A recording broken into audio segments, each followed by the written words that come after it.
So now Sheriff Ozzie's going to speak about a half hour for himself, and then an hour or so, and then he has the closing for questions and answers.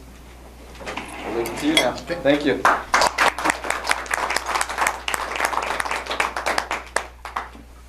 I believe that y'all know me after 8 years, and I am up for election again.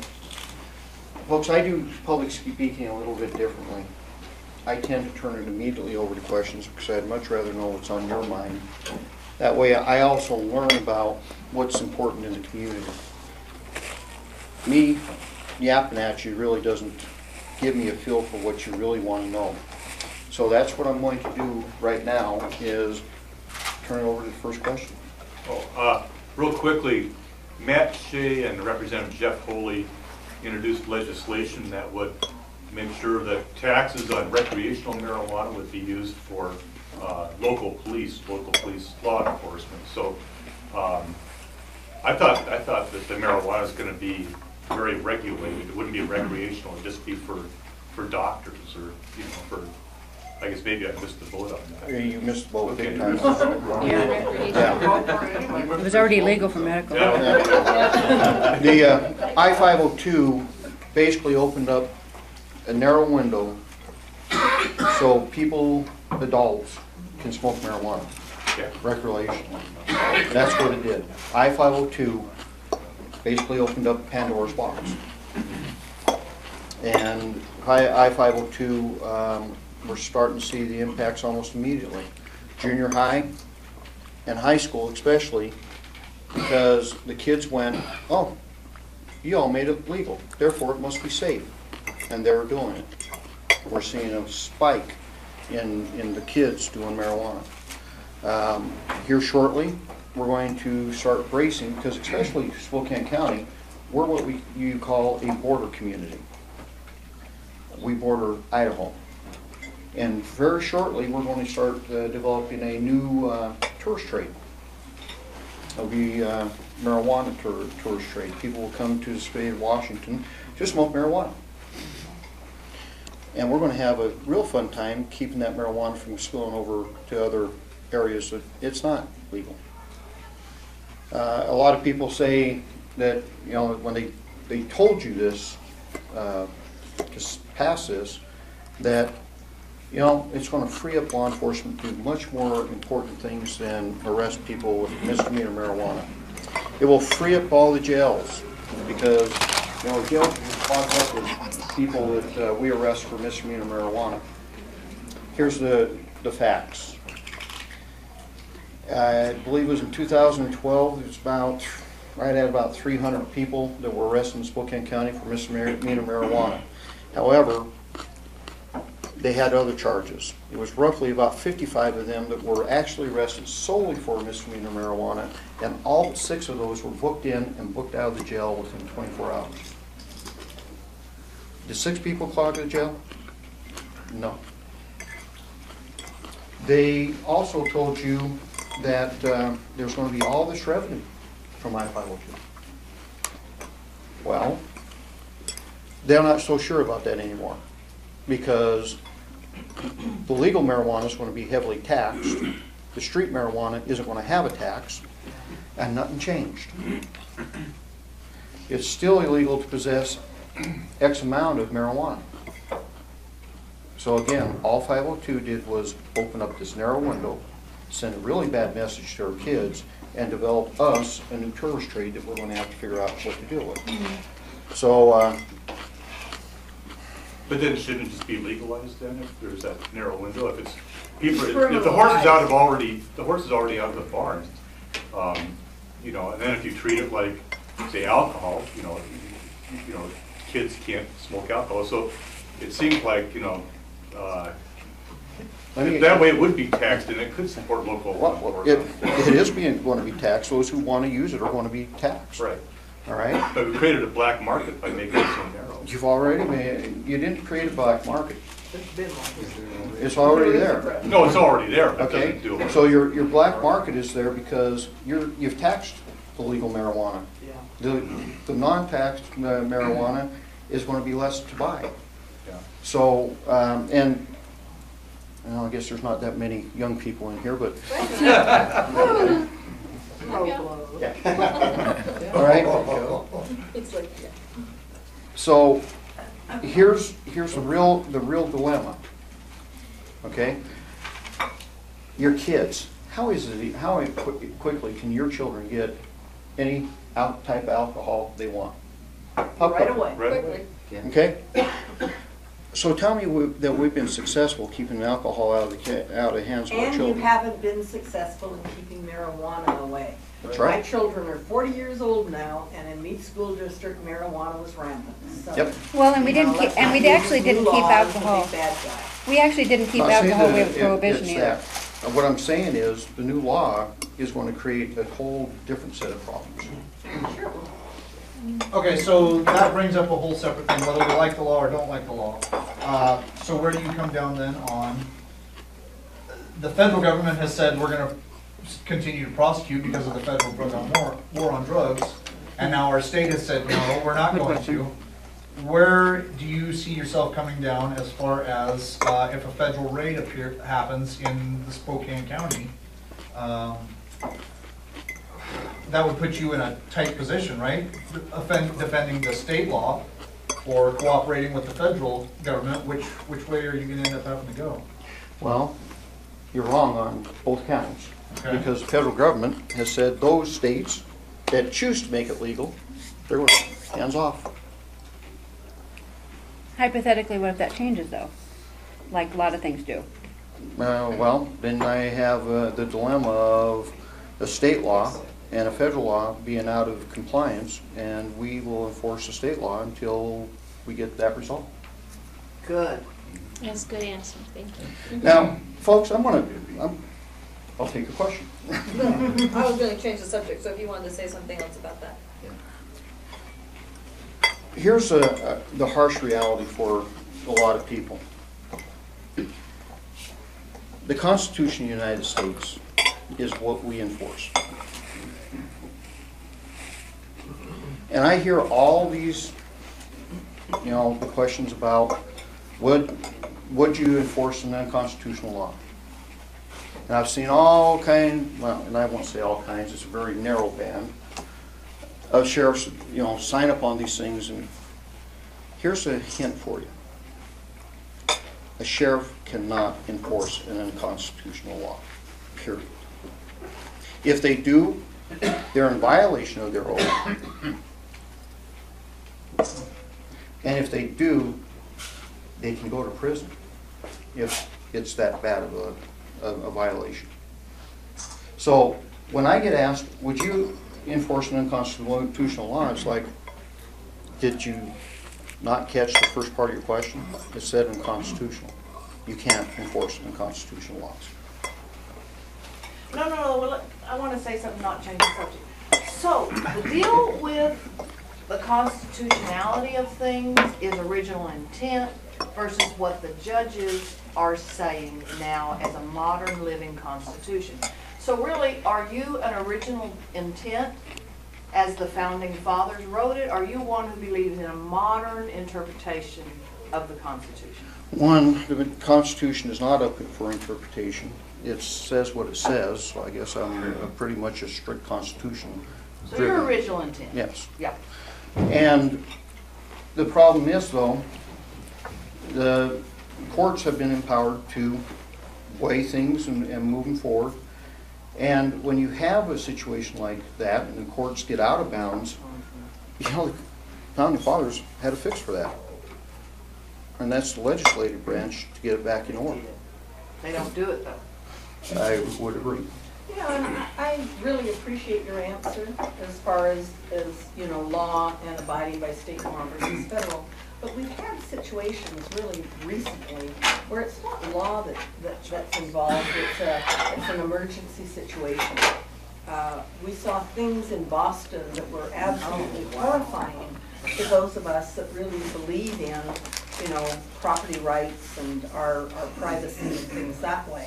And so it had nothing to do with law, it had to do with how did law enforcement respond in a situation.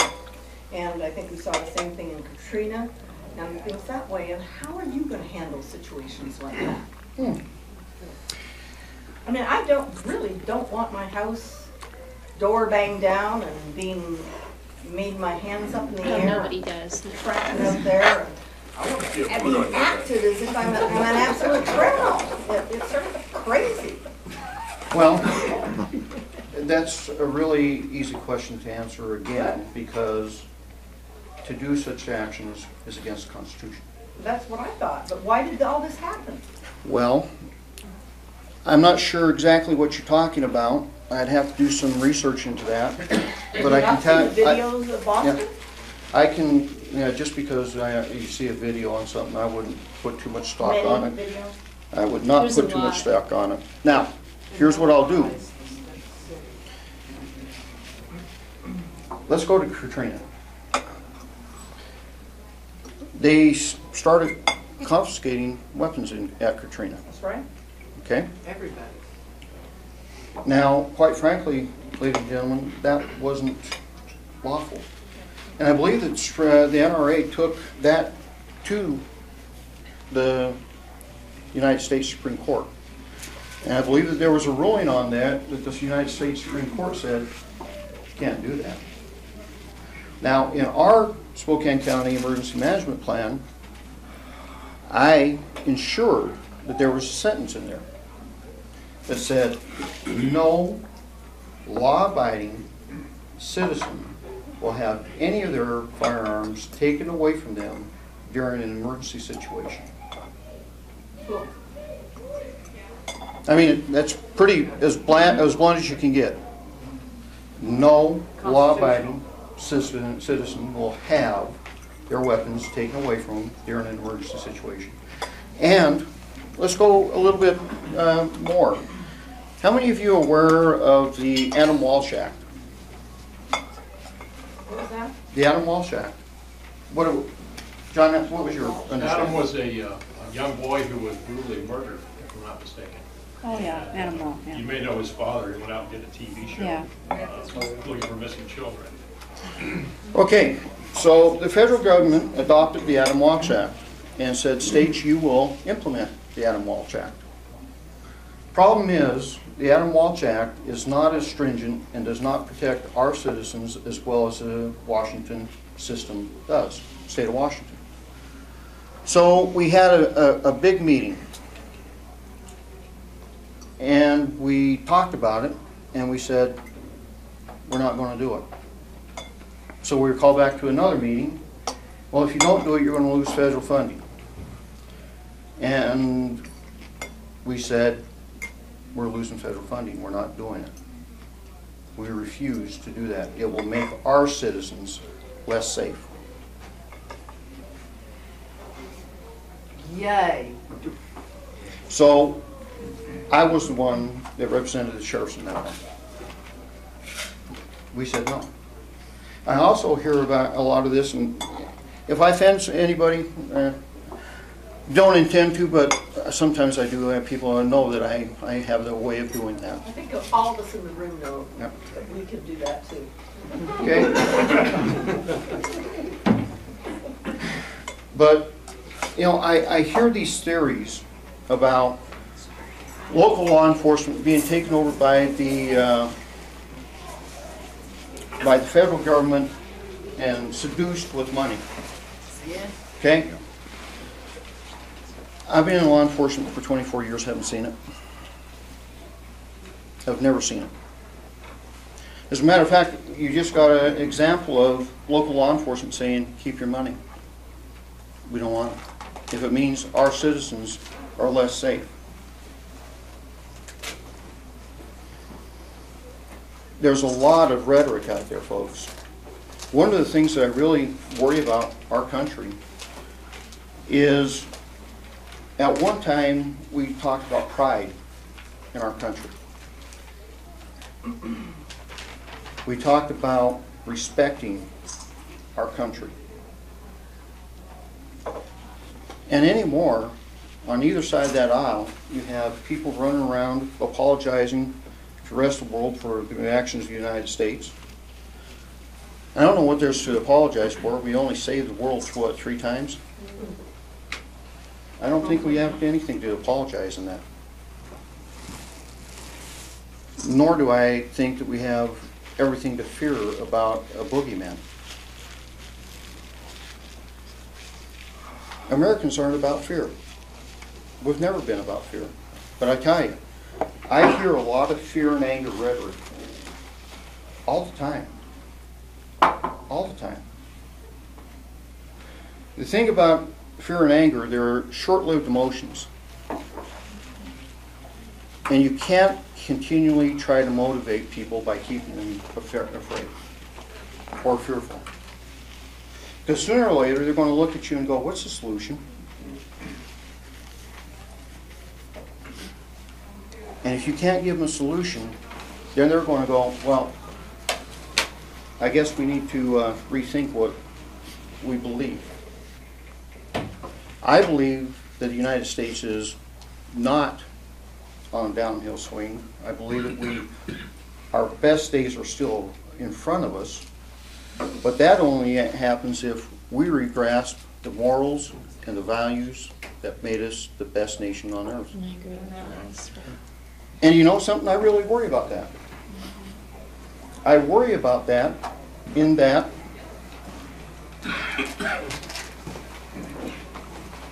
when you have a situation where 39 sheriffs of a state can step up and say, you know,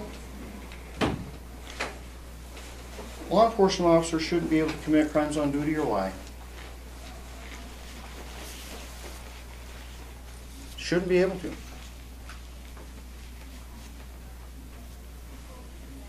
But you know something? They can. And you know why?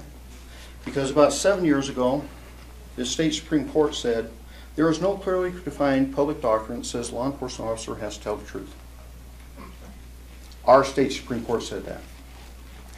State Supreme Court says a lot of crazy things. In 2010, the sheriffs and chiefs of the state tried to fix that, and they met massive resistance. And instead of getting a law that says we can't tell a lie, we got a policy that says we should obey our policies and procedures. Last year, 39 of us sheriffs went, enough. Enough. No more lying, no more committing crimes on duty. And the state legislature just looked at us and got bought off. And that bill is in a Senate committee again this year, and it is dead. I got the phone call at 3 o'clock this afternoon. Serious? It is dead. You know what frightens me the most about that? Is that our state representatives and our state senators just said, go ahead and lie. I have to tell you, one state representative was letting everybody know to petition Olympia to hear it. So. I thought Mike Padden sponsored. Mike Padden is the only one that last year, Mike Padden, Senator Baumgardner, Representative Parker, Representative Kretz, and Representative Fagan were the only ones that signed off on that bill out of Spokane County. This year, Senator Padden led the charge on that.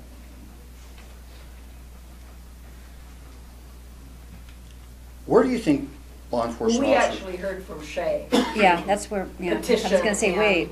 be sending emails and phone calls, and so. Okay. He didn't sign off on the bill. They're sure saying to get So- it through. I'll have Did to look Holly that up. sign off on the? No, he did not.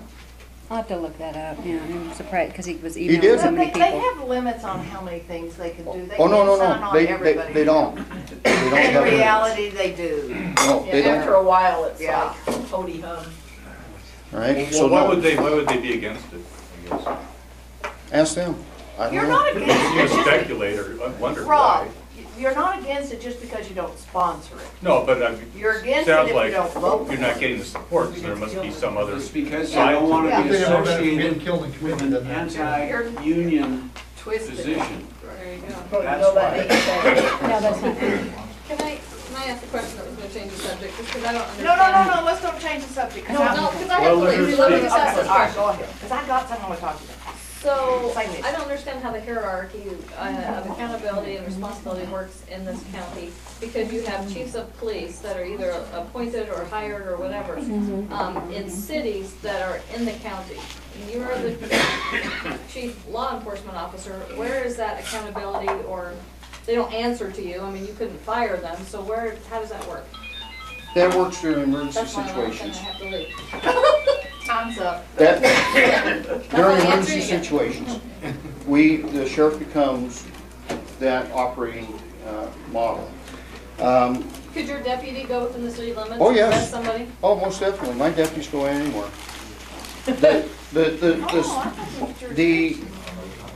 The old saying is like this: your city's in my county. Yeah. Okay?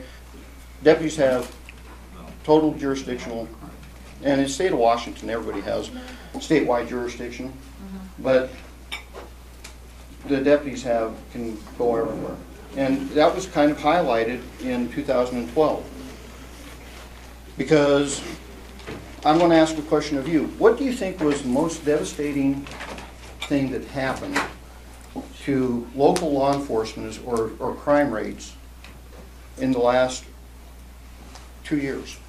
To the law enforcement. City of Spokane says that we're not going to investigate property crimes. City of Yeah, that was Spokane Verner said, or whatever her name was. we are not going to investigate property crimes. Why would you announce that? Money. Well, Why do you tell the bad guys we're not gonna investigate? let She wanted more let tax. me get there. She wanted more tax. That did not happen in October when that headline broke. That happened in May. How do I know? Because I asked Chief Kirkpatrick. I said, "Man, you sure you want to go that route?" And she said, "I don't have the money. I got to make choices." I said, "I don't know if that's a choice I'd make." In June, my phone started ringing. "Sheriff, we need help. They won't come and investigate our crimes. I know we live in the city, but no one will come and investigate this crime." Technically, and it's not technically, it is the way it is. The law is written the way it is. If there's a crime that happens in Spokane County and it's not being addressed, the sheriff's office will take a look at that. In July, I had a discussion with a city councilman for Spokane, and said, "You have a firestorm heading your way, you better fix this one." Yeah, well, I was told that that was a law enforcement's perspective. I'll never forget that. In August, I told Mayor Werner, I said, "You have a firestorm coming your way, you need to fix this." In October, when she called me down to her office and said, "Oh my God," because the headline broke, I said, "I told you in August you got a problem." And there's not a dang thing anybody's going to be able to do to fix that now. So in 2012, when we had a 52% increase in residential burglaries, yeah, we had children hiding under the beds when people broke into their house. How many of you remember that one? Grandmothers being thrown out on the floor. I went to Commissioner Todd Milkey, and Todd was the chair at that time, and said, "Todd, it's going to cost $55,000, but it ends today. We are going to get control of this." And we formed a burglary task force. In about 2.5 months, arrested 214 people. It was so effective that when we followed the group into Ponderay County, they committed 2 burglaries there. We arrested them in Bonner County, Idaho. They said to the detectives, "The reason we went to Ponderay County is because we know you're arresting everybody in Spokane County." Now that's the way it should be. But what's our problem in Spokane County? we have raised a generation of criminals that realize one thing and one thing only.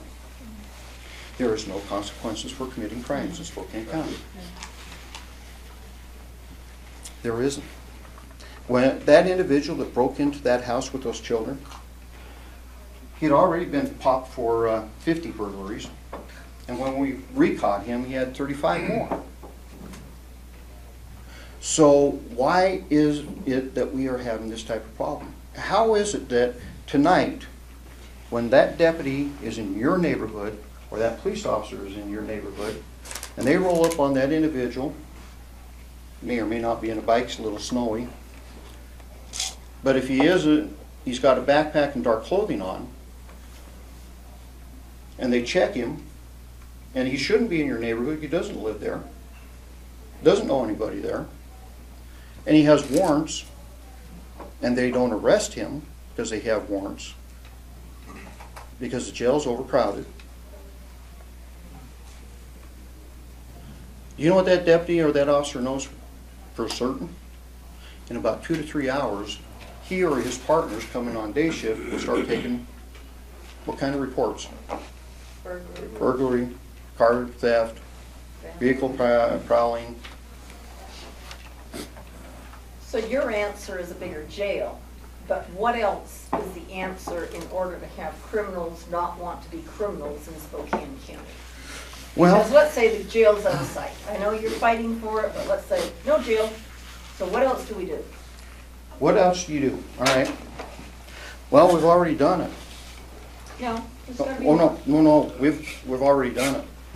Then How why many- are criminals still robbing pharmacies and thinking it's safe to live down here in the streets? Because there is no accountability, they're not being held in jail, okay? So, as far as jail overcrowding, we're trying to think outside the box. In 2007, when Commissioner Richard and I, jail captain and lieutenant in charge of that, went down to Hillsborough, Florida to take a look at their jail systems. We looked at Hillsborough, Florida's jail system. And in that tour, they had this thing called a community correction center. And what that was is they taught drug and rehab, alcohol rehab, parenting classes, all those type of things. Public stocks. What's that? We should use public stocks, pick them up in public, throw at them. Right? And I pulled one of the inmates out of that class and asked him a very blunt question. Does this stuff work? Does this really work? His answer to me was, you know, Sheriff, if I had this when I was 18, 20, I might not be 40 and in jail.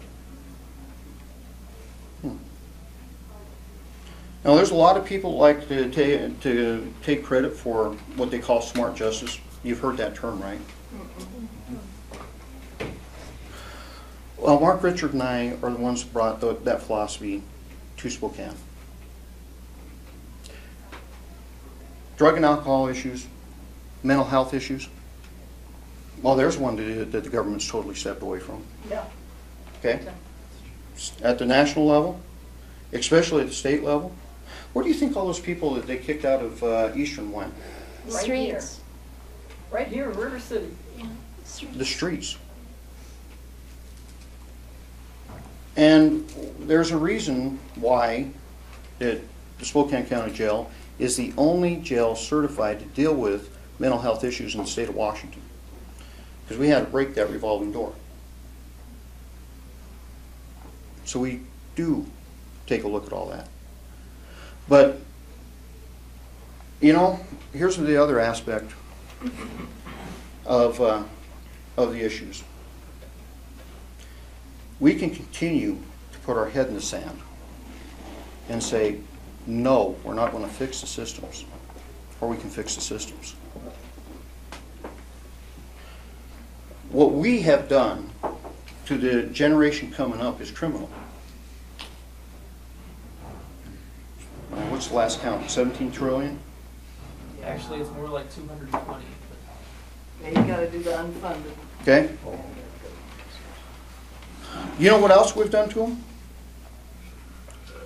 Anybody heard of the problem with infrastructure in the United States? The fact it's crumbling around our ears? And we don't want to pay for that either. That next generation is going to get to do that. In 1995, the Spokane County Jail was identified as being overcrowded. 1995. You worked there.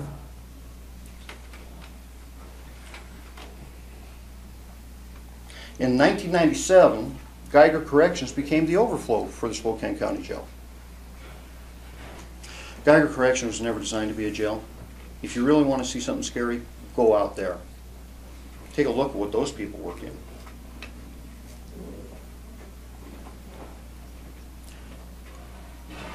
Since that time, we have debated and we've squawked and we have pushed it off and we have pushed it off. I think it was the second week of January was, what, 675 in the jail? 675.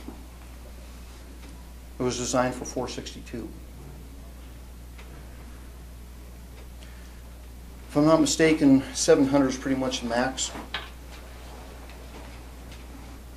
So we're 25 beds for max. And we still don't want to do anything. And the reason that is, folks, is it takes leadership to fix the problems. It takes the willingness not to be politically correct or worry about your next election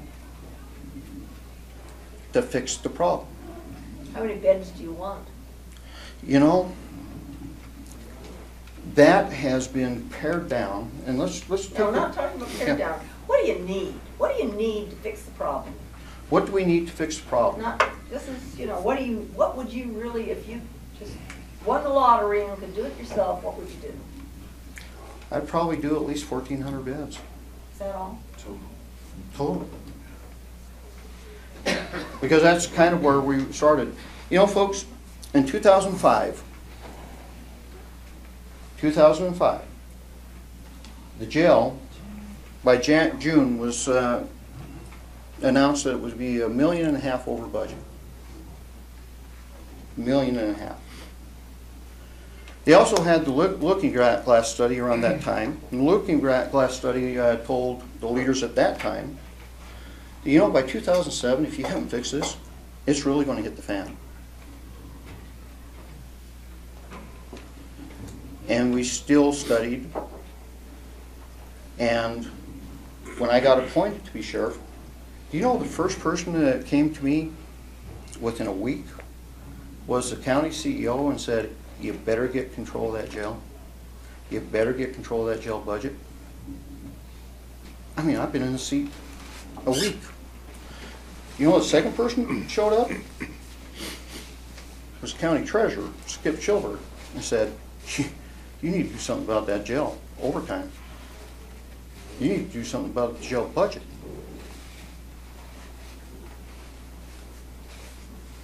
The county commissioners, we need to do something. And we tried. We gave more manpower, increased the roles, and still we had an issue. Now, this is something that I've wanted to do, but it's not my big deal. But of your jail population, how many of the people that are jailed are dangerous criminals versus people that are in there for non-dangerous kind of crimes that they could be monitored with the bracelets and things that way? How many people really have to be locked up? Okay.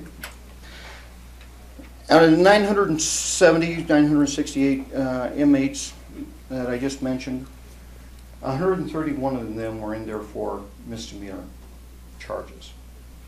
131. So they basically didn't have to be locked up. Oh, did I say that? No. Out of that 131, 55% of them were in there for person-related crimes, misdemeanors.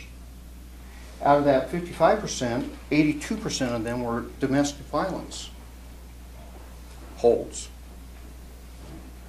And the rest of them, not on the other side, are property crimes and DUIs. We do not hold non-important people in the jail. Do you think a non-violent DUI person needs to be in the jail? Well, on his 5th DUI, yeah, and I'll tell you, there's nothing non-violent about DUI. On a 5th, I get Even it. on his 1st, there's no such thing as a non-violent DUI. And do you know why I say that? Because it's just dumb luck that you didn't get in an accident or something. As a law enforcement officer, I have seen so many non-violent or just DUIs that I've watched people get put in body bags. I watched them hauled off in ambulances. I watched children maimed. Get it? I understand what you're saying. Okay, but I gotta say something here, because it used to be you could drink, I'm not a drinker at all, I'm a teetotaler, but you could drink 3 beers and be legal. They keep, this law keeps going where you can just breathe the fumes and you're over and you get a DUI. There's seriously, or whatever that's called. It's getting kind of ridiculous. Have you done the studies on that? I haven't done any studies, but I know that it keeps going down, down, down, down, down. So that there's more people that are now criminal because they had a drink with their dinner. You don't get arrested for a drink with your dinner. Okay. A friend of mine, in his mid-50s, went out and had a couple of Todds, and I wasn't there. Had a couple of Todds with some friends, driving home. I'm assuming, I knew the guy personally, was in a Bible study with him. You know, he's a professional guy. He's just going home. Got busted. Spent the night in jail. I think he lost his job. Pretty sure it did cost him $10,000 to get out of it. What did he blow? I'm sorry? What did he blow? What was his register? Is what he I said. have no clue. Okay. I don't know. Do you know one of the most, It's a little restrictive. is yeah, what I think. you know, one of the most amazing things that I've ever seen though, You're not supposed to arrest somebody unless they do harm to another person. That's really the clue there. Oops, I'm so sorry. and you're That saying is- DUI isn't a harm to other people? Well, Could be. if they haven't done harm, this gentleman was driving, he hadn't done harm, he hadn't hurt He a did something to soul, get pulled over. maybe not. No, he had to do A something. lot of people get pulled over for nothing. So, all right. I've been a police officer for a very long time. Pulled over All right. for nothing. You know, every time I walk up to the car and it's a DUI, and you ask how much you had to drink? Nothing. Right? You know what it is? I've had 2 beers. 2 beers. I had 3. 2 beers. You can't be 2 beers if you're a 1.7. Can't be 2 beers if you're a 1.8. So I would pull the police report. I would read what your friend got arrested for, and then maybe you'd know exactly why he got arrested. Because I can tell you, I have, again, seen the effects of drunk driving. We all have. We've all seen effects of drunk driving. Now, let's talk about the new marijuana law. They'll drive slow. You think? How do you know that, Cicely? They'll drive. Because I've heard. Can't drive in fog. Let me tell you something, they don't drive slow. But the level that they have set, the blood level that they have set is 5 nanograms. The state patrol has arrested a lot of people for marijuana and everything else, driving and things like that, right? They have never seen anybody above a 3.5 nanograms. And the state set it at 5. Oh my gosh.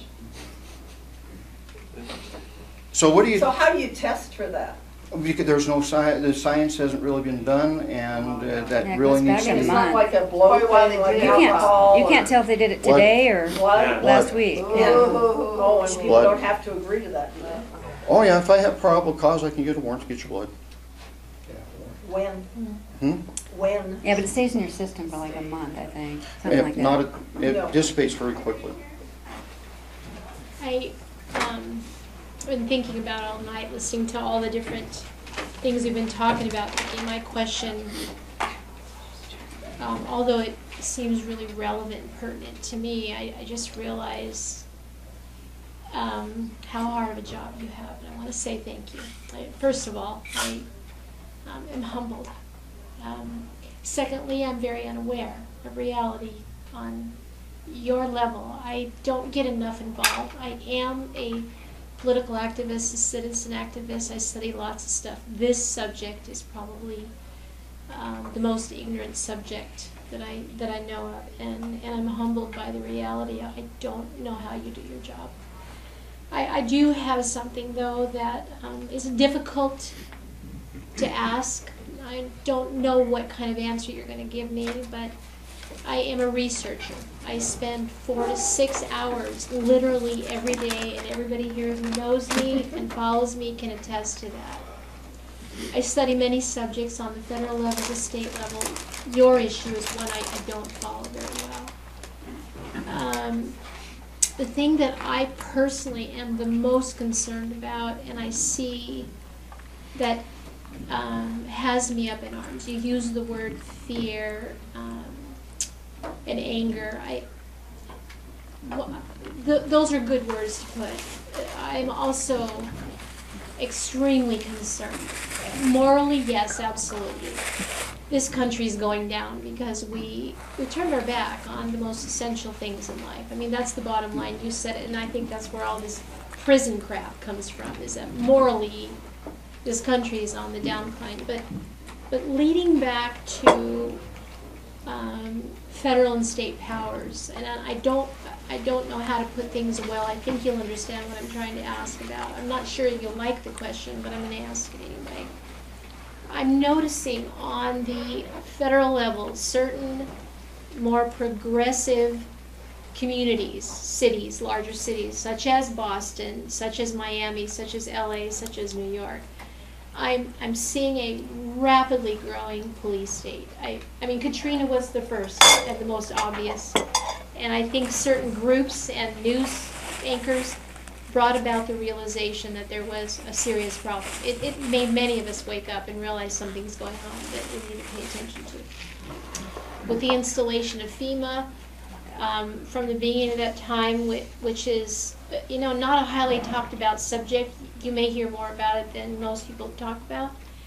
Under President Obama's executive dictatorial orders, and I use that word intentionally, this president has stated, and I wrote it down the best I could remember, that under the NDAA Act, that president has the right in any community, including ours, to declare martial law for any given reason. It could be an ice storm. It could be a firestorm. It could be Al-Qaeda coming into our community, which fortunately we have not had to deal with that yet. Under those issues, if the president decided over this area of this community is going to declare martial law, we have no gun rights. That's in the law. That's in the National Defense Authorization Act. Not only that, the other law he made, which was the National Defense Resource Preparationist Order, which I don't know if you're familiar with that, but literally and essentially in a nutshell, by executive order, what that does is it gives him complete control over everything, everything you own, your property, That's what tyrants want. your Home Depot, your food, your water. Then add to that the Agenda 21 issue, which is slowly, and this is a lot, I'm throwing a lot at you. If you can hear me and try to narrow it down to what I'm really asking, Ozzie, is I think the people of this community, in a sense, honestly, are looking to yourself. We know that if there's a safety net, you're it. Not Schwab, you. We need to know that given all of our vulnerabilities to the federal government and to our own local community government, that we're safe. And we know that we're not safe from the average person. They're stupid. But when you have someone who intentionally... I think I got your question. So you got it, folks? I think I have that one Okay. wrapped around. I need to know the answer for that All right. so I can tell my community. Let me ask you a question. and as far as part of an answer.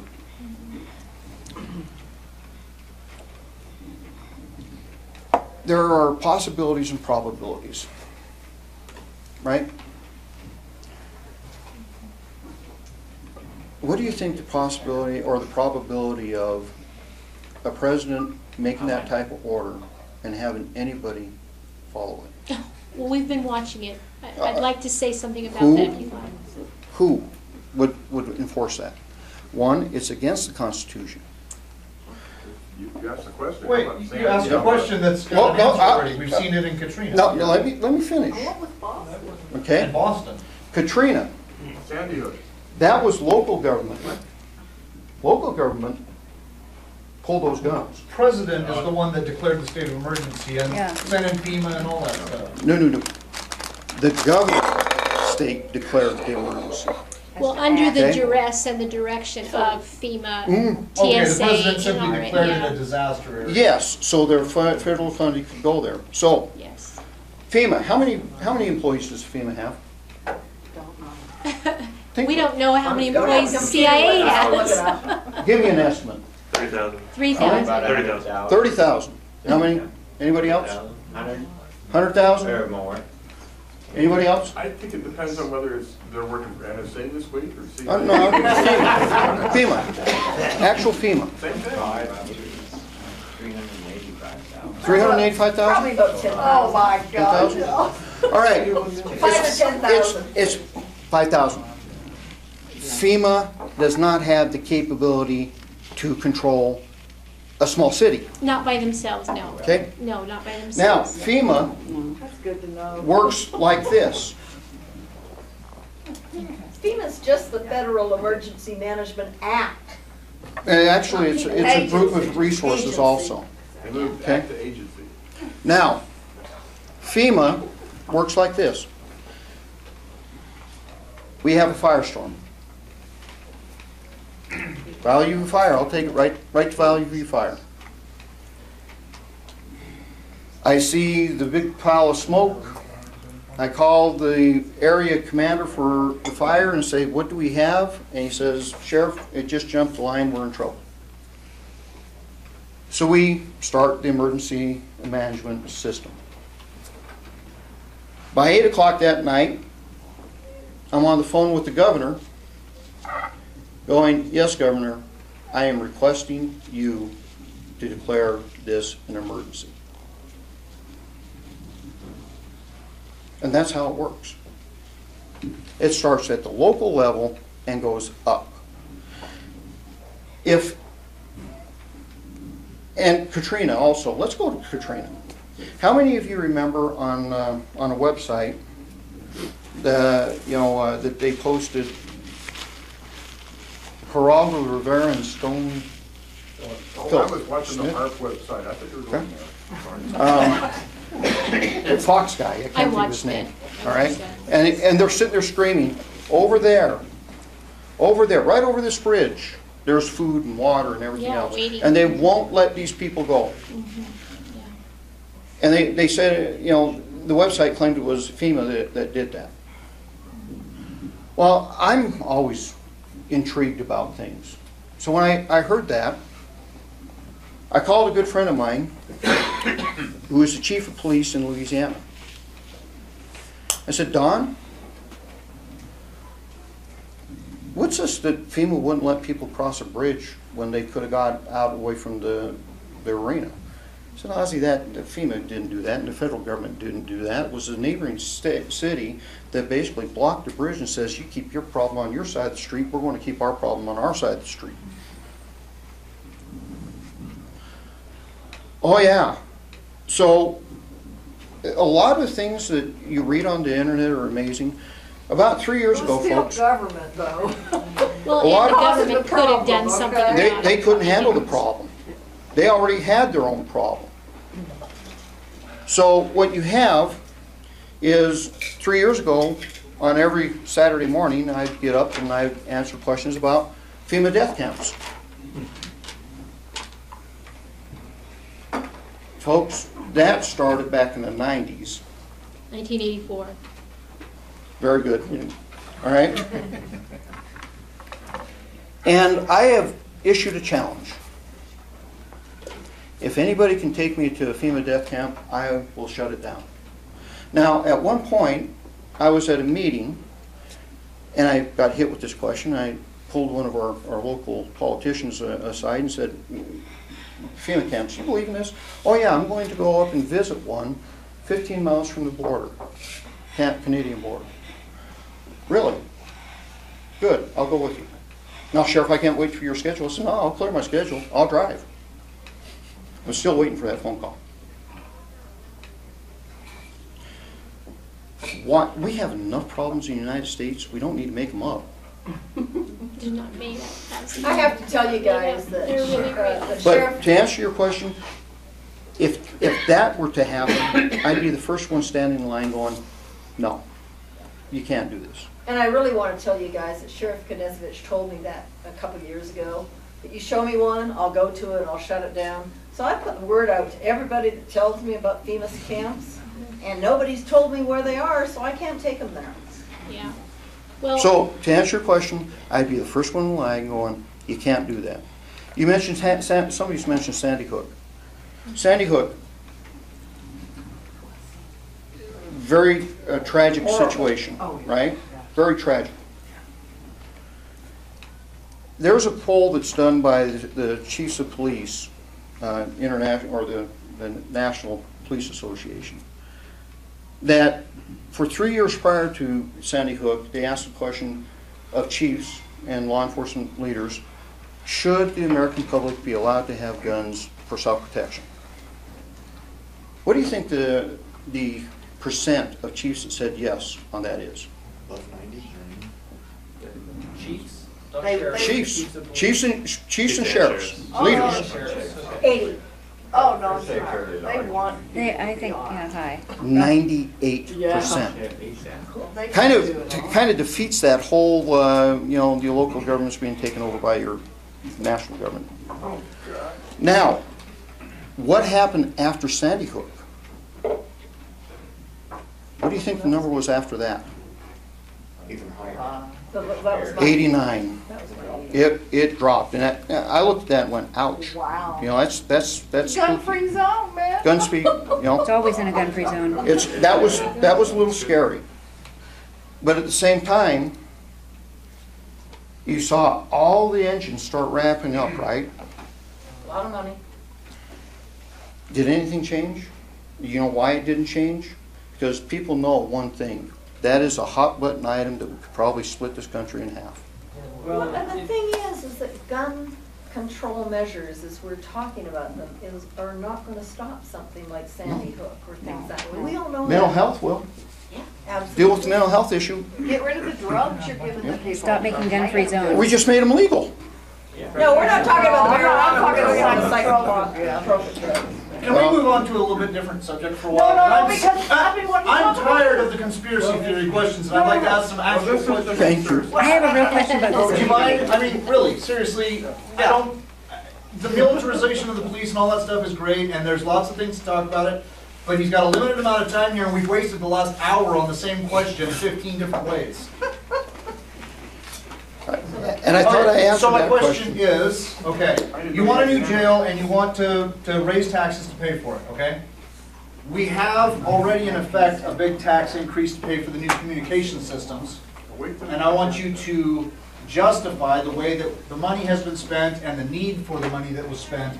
Because if you can justify that, then maybe there is, because the biggest problem with raising taxes to pay for a jail is that I don't trust government to use my money. And at the present moment, we have about an $80 million budget set aside to improve the communications in Spokane County. We've spent $35 million of it. A lot of it was spent on buying land and buying radios and whatnot. And I have firsthand experience with the emergency system. As a matter of fact, you spoke to the Republican Party last night about the CAD and the DOS system and whatnot, which I had a question about because it's my understanding as a volunteer firefighter that we're upgrading the CAD system at the moment. We're going through a giant upgrade in the system as we speak. Well, and I'm going to have to talk with my chiefs about that Fire because that's is. the way they're telling us. Fire is. They all feed out of the same emergency No, dispatch. they do not. Why not? They do actually feed out of the same building. Right over there by SEC, Which they're all way? fed out of the same, what? What's the question? So my question is, with an $80 million budget, 35 of it already spent, why are we upgrading communications exactly? Which ties into a secondary question, because it's my understanding that that's to be in federal compliance with FCC guidelines and whatnot, correct? So that we can get federal money? No, it has nothing to do with federal money. It has nothing to do with federal money. Mm-hmm. Why did we need to upgrade when the system that we're upgrading to is not apparently as strong as the old system for coverage on the one side, and again, it's $80 million worth of funding? That seems like quite a cost overrun when you run through the different sections of it. One, Break it down for me. I'll break it down for you. You're wrong on the communication system, Okay. okay? Communication system was 50 years old. It was being held together by bubble gum. We had towers collapsing during ice and snow events. I can show you the pictures, okay? And that's fine, but So, the no, old one, the new no. one, it's 50 years old, so I understand the need for an upgrade, that's fine. You want me to answer it? Okay. So that was number one, 50 years old. Number two, by December 31st, 2012, the federal government said, you will narrowband. And it had nothing to do about getting funding. It had everything, you either narrowband or you will be fined. You will face consequences. So this system, which is another system that, quite frankly, folks, we debated for 15 years before we fixed it. This system that we now have, getting ready to, and that tax was designed to do multiple things. It was projected by 2012 that the 911 monies would be in the red. They would have been had the government not switched some taxation, because we were losing revenue from hard lines to cell phones. It was also designed to bring crime check back. That's how we brought crime check back. And it was also designed to rebuild the communication system. Now, as far as the strength of that system, I don't know where you're getting your information from. As far as which part? The strength of the system. The old system? No, this system, the new one coming up. Just from the usage that we're actually, the test patterns that we've already run and such. Well, again, I'd like to know where you're getting your information, because here's the truth of the matter.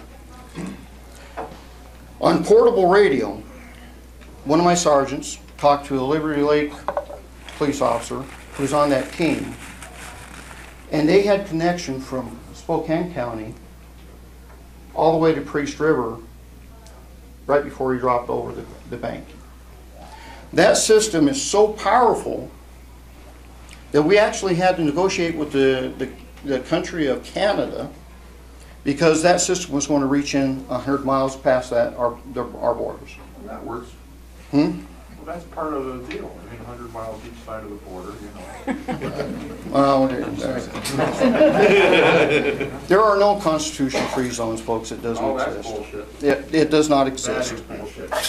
So, Well, Well, the ACLU was fighting it, aren't they? no, they're not. Yes. The focus. federal government says 100 miles within the borders is constitutionally free zone. No, It's in writing. No, it isn't. I can promise you, there is no such thing as a constitutional free zone.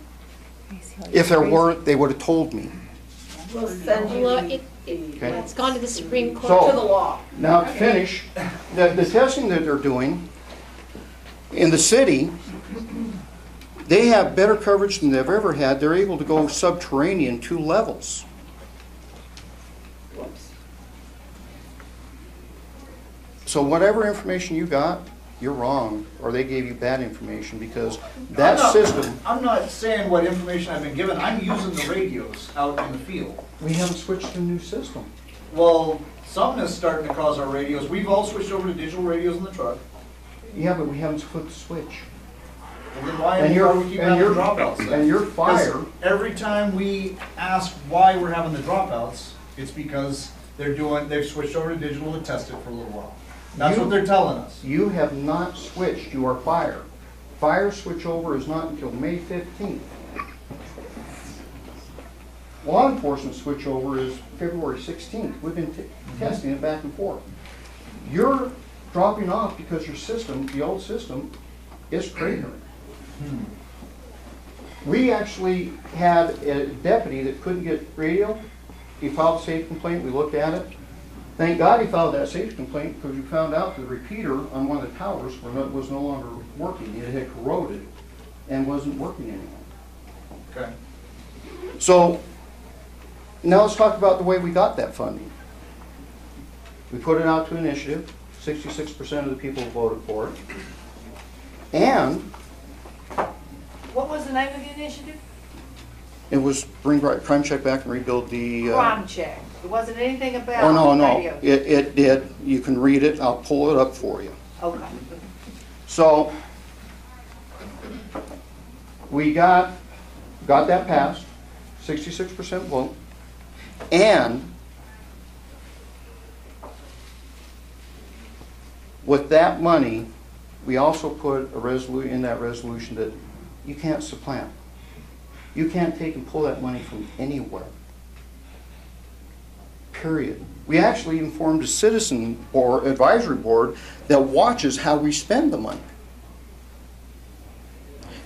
So if you want to find out the rest of your question that about overruns and everything else, go talk to that citizens committee because they will I'm look actually at reading you. the report right here online.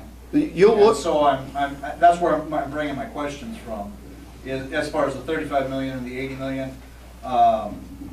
So ask them if they see anything wrong with the way it's being spelled. They'll tell you no. And here's the other aspect. Because we wrote it the way we did, when Mary Berner in 2010 said that she wasn't going to pay for crime check, her portion of crime check anymore, I called her and went, Mary, if you do that, I'll have a press conference. And you can join me. And you can explain to the citizens of Spokane County why we lied to them. Because we promised we wouldn't do this. I've done it 3 other times. So it was written for your protection. So I'll be more than happy to introduce you to those folks and let you talk to them. So at this point, we've had no glitches with the system. Because the Is system's your not up line? and We haven't had running. any glitches. They haven't run out any test runs or anything like that. We've had And what we have had has been super fantastic. I'm asking. I'm not, I'm asking. when they did test in Mount Spokane area, Deer Park area, they found a problem. That problem was that the towers at Spokane and Hoodoo were not talking to the system. As soon as they fixed that problem, you can talk to District Forest Chief, Randy Johnson, and he will tell you he has better coverage than he ever had. You talk to Kelly Jennings out of District 3, and Kelly's going to tell you it's amazing. We have coverage where we've never had coverage. Now those are fire people. Kelly's going to tell me that? Kelly's going to tell you that.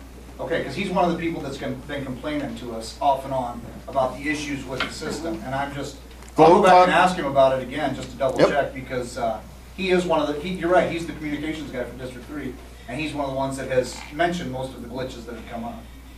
Talk to Kelly because Kelly, in our last meeting, made the statement, folks, it's great.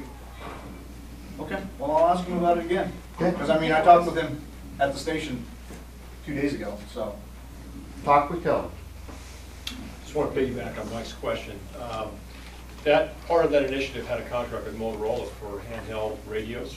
How many handheld radios were purchased in that contract? Enough to outfit the entire public safety arena over. That means every firefighter got a new radio, every police officer got a new radio. Do you have a number, how many that was? Oh, Lord, A ballpark, 2,000, 3,000, 500?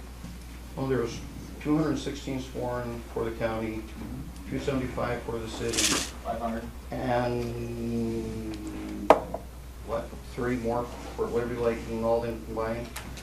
I don't know how many firefighters. My understanding that purchase was in the thousands. It could have been. Did you have way more than you needed for a reason? We don't have way more than we needed. Did you get a good number of backups though? You're darn right, we got a number of backups in case we have radios that go apart. And also specialty units, as in SWAT, each one of those got 2 because you have your SWAT radio and you have your work radio. In regards to communication, is there a chance that the system could go down? Say if something happens, satellites down, communications down, do we have backup? Mm-hmm. Okay. It's redundant.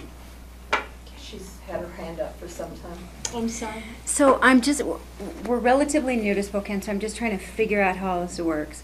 And I'm hearing you say, and I've read articles and stuff, that you're, conservative, constitutional, and I'm just trying to figure out the last election when Matt Shea ran. You actually endorsed his. I didn't endorse her.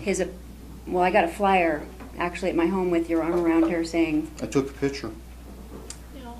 Took a picture with her. You can support people. Not with Matt. He was with. No, it was not with Matt. It was Right, against his correct. opponent. So I'm just trying to figure out what that Then meant. Let's get you I'm just totally trying- schooled up on that. Yeah, I'm just trying to Because- I think clarify. the major question is, how do you feel about Matt Shea?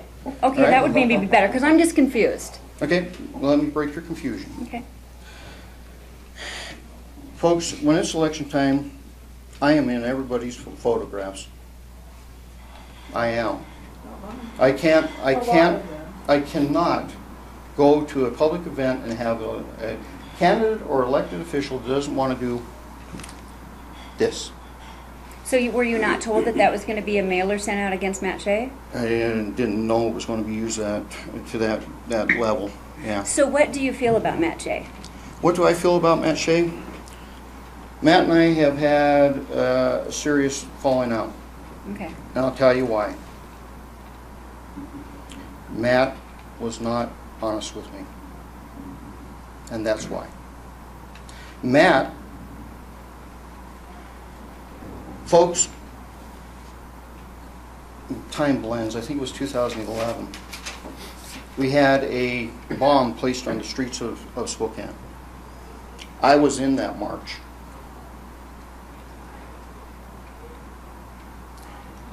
We had some training thereafter that my training unit found about neo-Nazis. The training was put on by this great group called Southern Poverty Law Center. Did you use the word great? He's being He's being facetious. And the reason I'm facetious is when they came and did the training and this all kind of got blown up, I asked them, send me that training back so I can see what you actually were talking about. They wouldn't. They wouldn't do it. And that They're really bad upset me. agency. That really They're upset me. socialist agency. That should have Now- sent you a good warning signal. Yeah.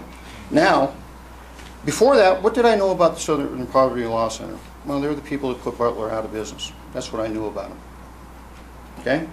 So Matt shows up at that training. Now, always knowing Matt, always got phone calls from him. Actually helped him in his first election get elected. Helped him in his second one. But you know, when Matt went to that training, and the next thing I know, I'm getting an email from Alan Creech going, "What are you teaching your deputies?" What the heck is all this about? He got something from who? Alan Creech. The gentleman that we killed. And No, So, his his son, son. that's Scott. Interesting. Scott. Yeah. And I went, "What's all this about?" So I called the training center and said, "Well, we're doing this training." And what I didn't realize is that organization had listed Matt as one of the 10 most dangerous people there is in government. So rather than Matt, I find out from Matt that this has happened. Quite frankly, rather than find out from Matt that they had done this, because a simple phone call from Matt prior to that training would have been, "They've done what? No, they're not coming here." Now, Matt didn't do that. Matt did not call me and go, "Sheriff, are you aware of what these people are?" saying about me. He didn't do that. What Matt did was start talking about that, and in one of the clips says that Southern Poverty Law Center said that they could get drones for us. Drone capability. Never happened. I had people in that class and I asked that question to them. Did that? Didn't happen. If you're going to do something like that, you have, especially a friend, because you have to understand, before that we were friends. You should at least give them a heads up. Now, Matt also, that May, sponsored legislation that said that police officers, if I remember correctly, should be able to park in private parking lots and write reports in cars, unmarked cars. Unmarked cars. Unmarked cars. Without the permission of the owner of the property. If that was what it was. Correct. Do you know how I found out about that? He dropped that bill on the very night. And folks, I want to reserve. Remember, I get to close. All right? Remember, you kind of eat up my clothes. I find out at our law enforcement memorial. Taps had just sounded. I did an about face right into Jeff Humphrey's camera. And Jeff Humphreys went, "What do you think about Matt Shea's bill?" "What bill?" "Oh, this bill." "Well, that's perfect timing, Matt. Right as we're ending our memorial." "Oh, you forgot a phone call, too." Okay. Now, back to the photo. I offered to take a photograph with Matt Shea, too. I did. The last time I was on the phone with Matt on that issue was the Central Valley debate that they were going to have. I said, "Matt, I'm going to be at the debate. I'm doing the keynote. Would you like to have a photograph?" He said, "I'm not going to be there." All right? So, tried to mend that fence. So, Matt and I, we don't talk. Well, Hey, it's Sheriff, I have a question. My hand We have is an up. election coming up, Yep. and it's going to be contentious. Mm-hmm. And I'm just asking you, are you willing to mend the fence with Matt Shea? Because it's in his best interest and in your best interest to have that happen. Am I as willing? well as ours, because And as well most as of us ours. here love Matt, and we also want to support you. And we don't just love him because because we watch the bills very closely. We watch what he votes no on. We watch the promises that he makes us and that he upholds us even though he's hated for it. So it's not just I want you to understand that our bottom line really is If I support Matt Shea. No. Our bottom line Because is... I can't, folks, I won't. Then we won't support you? I guess that's the deal then. We're not making that as a group though, that's No. Okay? that's her personal decision. All right? So, folks, the one, that, what? This is my wife. Right. But I don't want her to So why can't we mend the engaged. fence is all I'm asking. Okay? I mean, Because Nothing's- I don't want her to get in an argument with you I guys. don't think these wives, they're bad. But I'm telling you, I'm folks, just saying, these seem silly. No, So no. why can't we mend the those are fence? not silly, those are ethical issues. No. Especially- They especially- are pride issues. No, especially when, after that shooting, a week after, Matt met with me and said, "Ozzie, we're 100% in support of the sheriff's office, anything we can do." And the next thing I know, he's doing all kinds of other stuff. And I'm going, where? So, folks, the one thing I can Okay, guarantee... wait, I gotta say something. No, let him finish. No, this is about this. I listened to He's this in the middle 3 of times. something. No, Something to say. because here, I've been waiting and I'm tired of waiting. Okay, so what happened, because Creaches called me and asked me to do some research, and I talked to you about this, and Matt talked to you about this, and you refused to obey the law, and you're a man of law. So, what it is you have a law that says you cannot use unmarked police vehicles on private patrol. I went to the 1970 minutes, I gave you them, Did you saw go to the them. 1939 minutes? Okay, when 70s they after passed 39. the law, Okay. they said to protect people from getting shot by police or sheriffs or whoever, deputies. Don't even look at me like that because I have given you the minutes. Matt has given him the minutes. You Matt cannot has use not given me anything. unmarked police cars except in very specific issues. You can't just patrol all over. You're violating the law. And Matt is a constitutional lawyer and he expects you to follow the law and not use your unmarked police cars in private duty, like Mr. Creech was shot. This is a big issue and you were wrong and you refused to admit it, and that's why you and Matt are having problems on that bill. That's all I wanted to say. Sorry I hollered. All right, now Judy, you are wrong. Well, Matt Shea never once talked to me about anything. Not once ever talked to me about that bill until I spun into that camera of Jeff Humphreys. But does it matter if you Now- talk to Matt and Now, I have time talked out. about it. I find Now. that hard to believe. He didn't. Because I was right in the middle He of it. didn't. And you He didn't. do not have the authority by Now, law Judy. to use those. Judy, let me Police tell you what cars. I've done. I have talked to every lawyer there is in the state of Washington. Every lawyer. And not one of them says that we've done anything wrong. You haven't talked to the right lawyers. The state attorney general?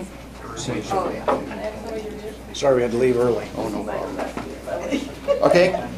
The state Okay, attorney well, we're not general? going to agree on this because No, the state you attorney want to general. use those patrol cars in inappropriate ways, and you're the big guy and you're going to do it. And it's wrong, and that's the If we were problem have. wrong, You shot Scott Creech at his house in an I- unmarked patrol car. let me tell you something. That should make you pause. Can I get a question? Okay, hang on. No, not with Judy. Hey, Judy. Okay, I'm done. all right. I'm done. Hey, I liked your question though. All right, statement. John's got a couple things that he'd like to ask, and then we'll go into. Then I can wrap up? Yeah, then you can Can I have your answer round the- up. can I answer this We'll first? give you as much time as you need. This is a lot to do with Matt Shea, and Matt Shea's not here. So honestly, if Matt Shea was here, I'd love to hear what both sides had to say. He's not here, so I'm only hearing one side. No, you heard my side. No, I heard Bernie's side, but I'm not hearing it out of Matt Shea's mouth. So until then, I would rather move on if that's all right. Okay, we'll drop But it. the car issue. Okay, the car issue. Okay. The car issue is this. See you later. You're Judy, good at the door.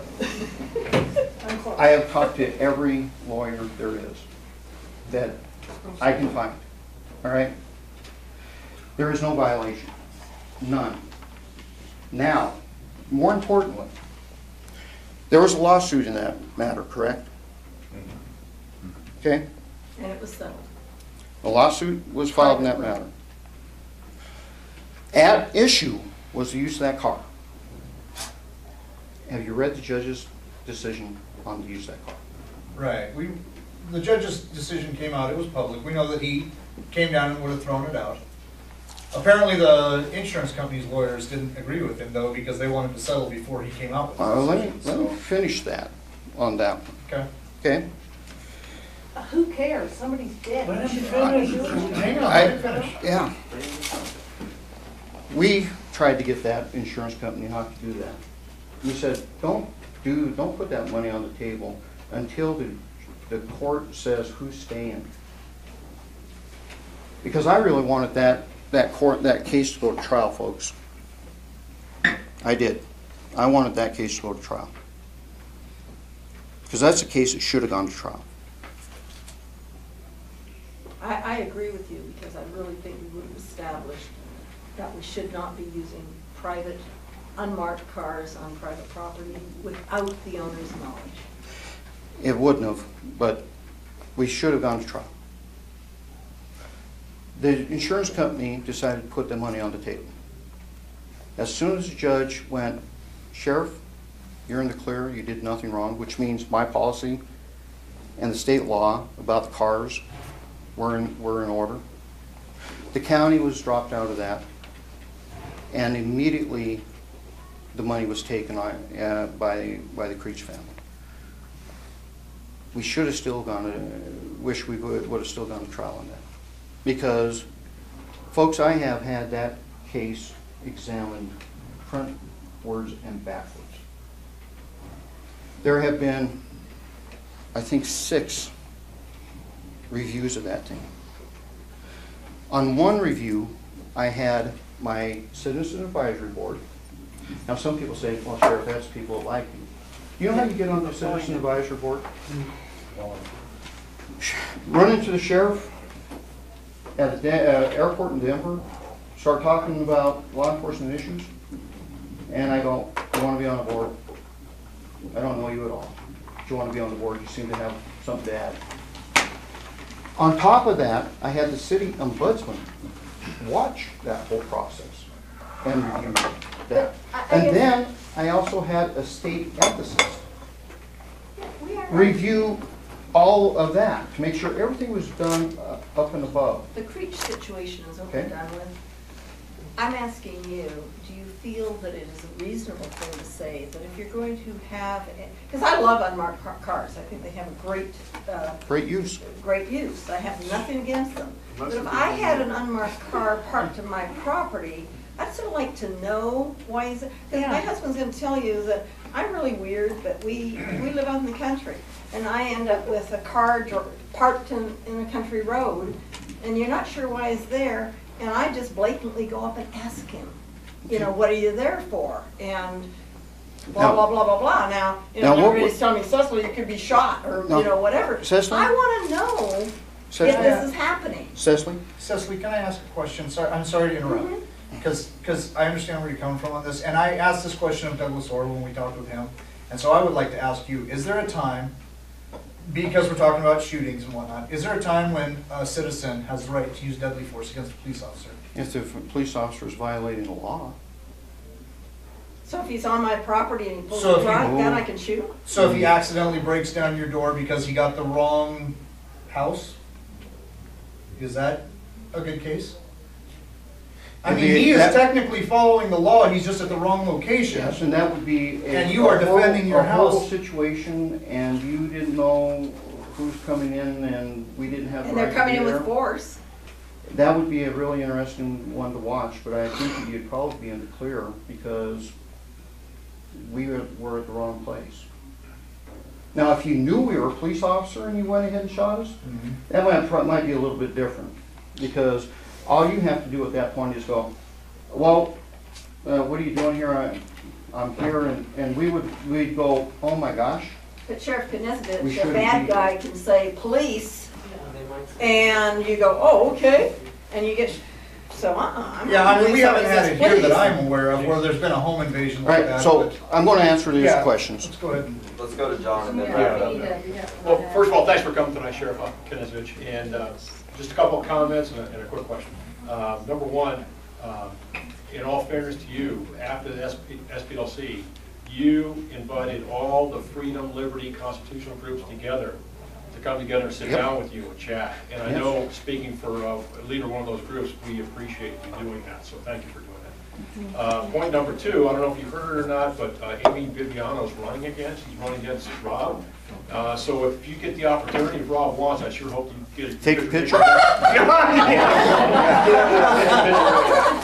Got a camera? And would you please tell Amy not to use the picture she has already with you again in her flyer for a rep? And point number three, just a quick political question. This is something that, you know, if you don't feel comfortable answering, that's fine. But at the national level, we have senior Republicans, such as Karl Rove, who said they're declaring war on Tea Party type candidates. Yes, yes. Constitutionalists, whatever. I sure hope that doesn't work its way down to the local level. But if it does, where will you stand on that issue? It's violation of the constitutional issues. You can't do that. Matter of fact, folks, I'm really, really ashamed of our Congress because they had the ability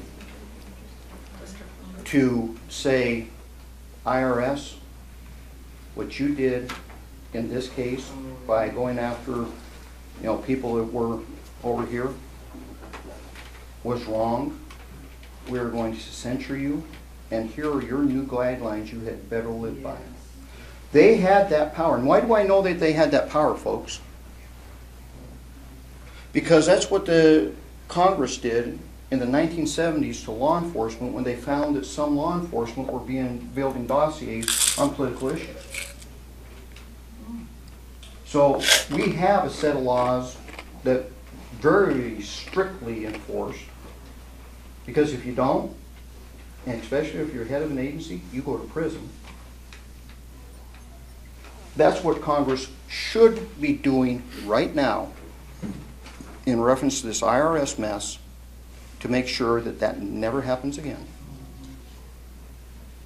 So I'm really disappointed in Congress on that one.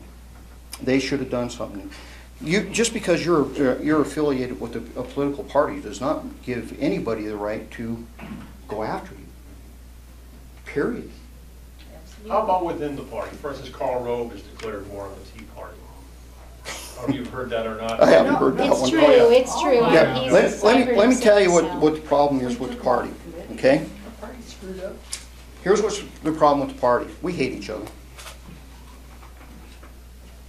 You know? We just heard that. We do. Who's each other?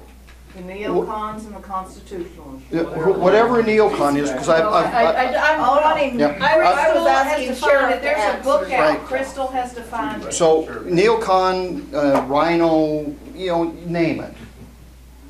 I'm just asking you. Just simply because I don't agree with you on a point doesn't make me not a Republican.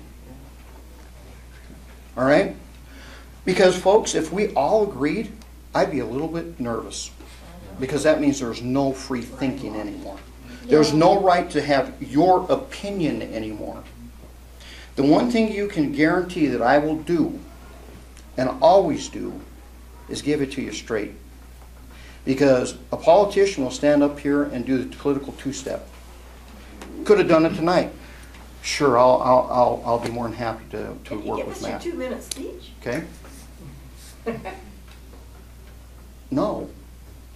Principle above politics.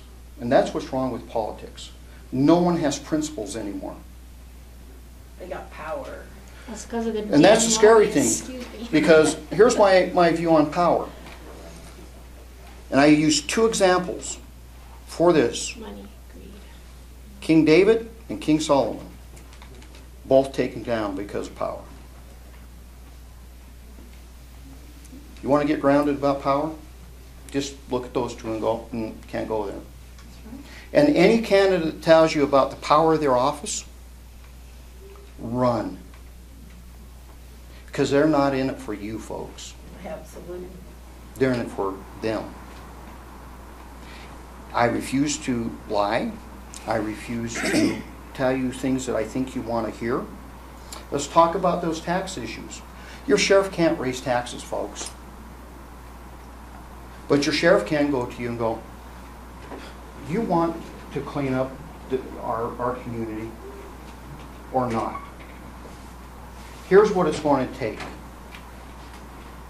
Because I can tell you that sooner or later somebody's going to get killed in that jail, or they're going to get killed out of Geiger, and then we might just fix that problem. I am very passionate about the men and women that work over there. I don't want to see one of them hurt, and we are on the verge of having that happen. Well, and I think as citizens, what we want is you to be able to have the control to have the offenders suffer the consequences. I would love Because to then we make would- me judge, jury, and everything. We can't do that. It's against the Constitution. Can I wrap Then up? we would, Yes, but then yes, we would yes. stop the So, we cycle need to of wrap up. crime. Okay. Real quickly, wrapping up. You know, folks, I've been a leader all my life.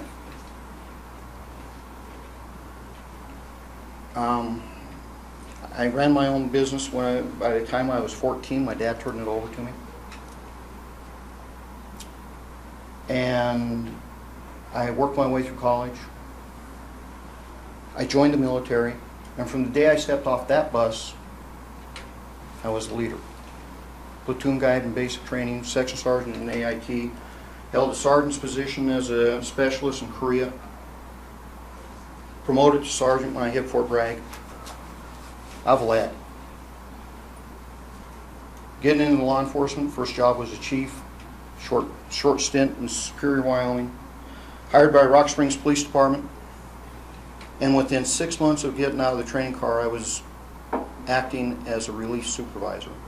I was supervising people 15 years my senior.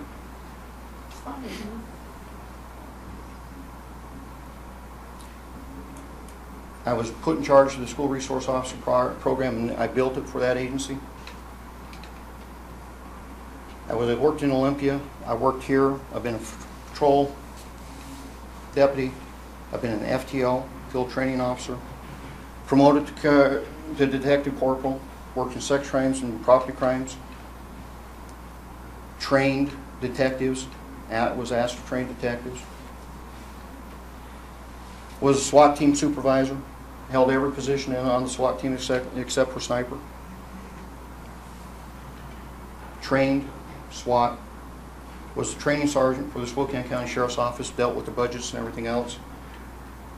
Went through a very extensive selection process where the Board of County Commissioners in April 11, 2006 appointed me sheriff over the party favorite. Yeah. Okay? But we made us create resumes and everything. I mean, they did their homework. They do that. I was elected that spring, or that fall, by 75% of the popular vote. Since that time, I've lived through the toughest economic times ever since the Great Depression. And our agencies continue to do their job. We've lost 32 patrol deputies since 2008 because of the budget. Now, crime. Everybody thinks that crime's gone out of control, right? Just the pharmacies. Just in the government. Okay. Maybe. I can tell you that since 2007 to now, the violent crime in the unincorporated areas of Spokane County has gone down 54%. Wow. Yeah. 54%. Property crimes in the unincorporated area is down 8%. In the city of the Valley, it's gone down 24%, violent crime. It's gone down 4% for property crimes since 2004. 2004 is a very important year for folks.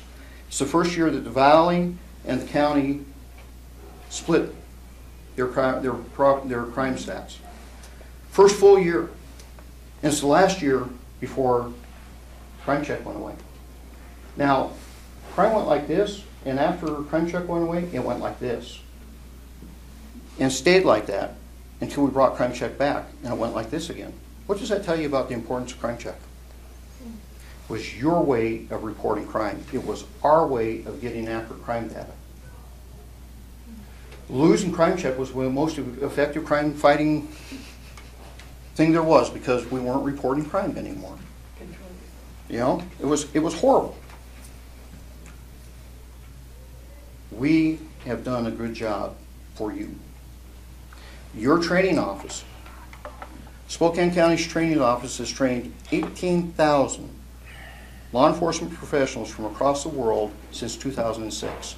We've saved the community $4.6 million in training costs, and we have given back to the community, brought in $3.6 by people staying in our motels, eating our food. I think you've done a tremendous job with training because you really focus Spokane as a spotlight for bringing other communities to pay to come to your training. Exactly, and we train for free. Equipment we have worked diligently to give our deputies the equipment they need. That's that radio communication thing, because my deputies couldn't, when we hit Lehigh, get radio communication at times. You go into a school in the other jurisdictions, you couldn't there either. That was a mandatory fix. We fixed it. Well, we'll know you fixed it on February 16th. 16th. Right. Okay? Now, It's not gonna be like Obamacare. no, I hope not. Your rollout's gonna be good. It better be. Now, the reality is, I have made people angry with me. Because I run a tight ship. I do. You're a bully. That's what they say. I'm a bully. Yep. I was thankful to hear that you have fired certain policemen who were criminals. I was Yes. glad to read that. And I challenge any of you to come and look at those disciplinary records. Come in. I'll show them to you. If you think that putting your hands down the pants of a coworker is okay, probably not. Okay? If you think taking a photograph of yourself in uniform at your workstation, then going home and posting it on a sex website, soliciting sex, either or, is okay, well then you don't want me as sheriff. I do run a tight ship. And that's why we sponsored those bills that said we shouldn't lie and we shouldn't commit crimes. And that's the bill that died. And it died.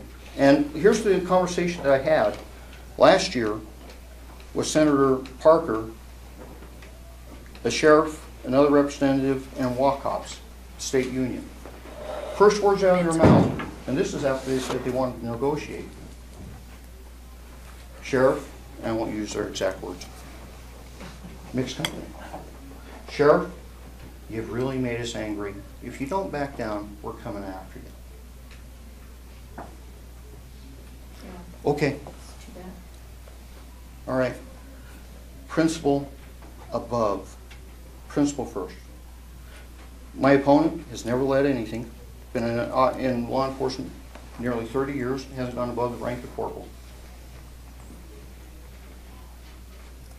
My opponent doesn't support that legislation. If you want quality law enforcement, if you want professional law enforcement, if you want an agency you can be proud of, because I can tell you that the Spokane County Sheriff's Office is the premier law enforcement agency in this region. It's viewed that statewide. Say state. Statewide. Why? Because we actually help train and develop curricula for the state. Folks, this month, on the 25th of February, after 6 long years of doing it, we will have a state certified curricula for using your weapons, how to train. And your sheriff's office will be the first law enforcement agency in the state to have master certified firearms instructors. You want professionalism, you have to create it. You have to train. That's for citizens? That No. program? No, that's for for- you guys. Because believe it or not, before then, there was no certified curricula to train. That's why they just shoot. What's the bill number that just died, that we're talking about, that just died today? What is that? 6218, Senate bill. SB 6218, thank Yep. you. So, with that in mind, what you will not get from me is political tap dancing. You will not get from me political correctness. I'll tell you the way I see it, and if I know it may make people angry, but, you know, I'm not a politician. Never have been. You're pretty good. That's what people say. So I would really appreciate your support. I would really appreciate you helping me out. And if you don't have any other questions, I will wrap it up. Get the heck out of here. I have one more question for you, and it's quick. Would you debate Douglas, Oregon if we put one on? Would you be willing to? I believe that's already in the works.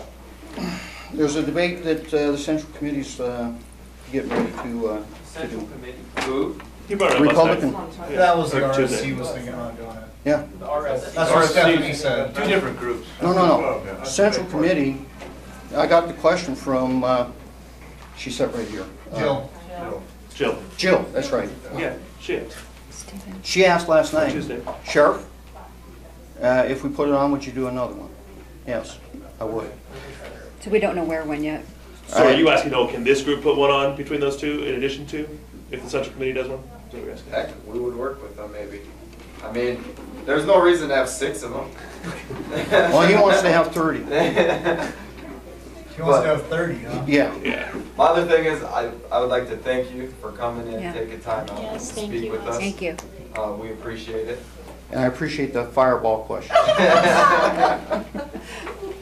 We gotta know. We ran Orr through the ringer too.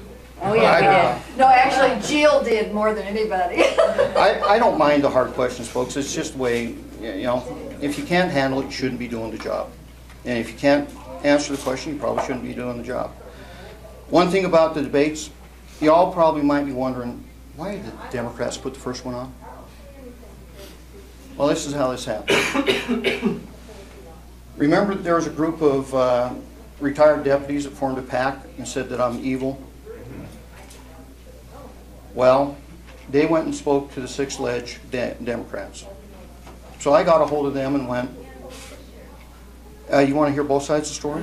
And they kind of stonewalled me for a little while, and then in December said, January, I think we can have you come and talk.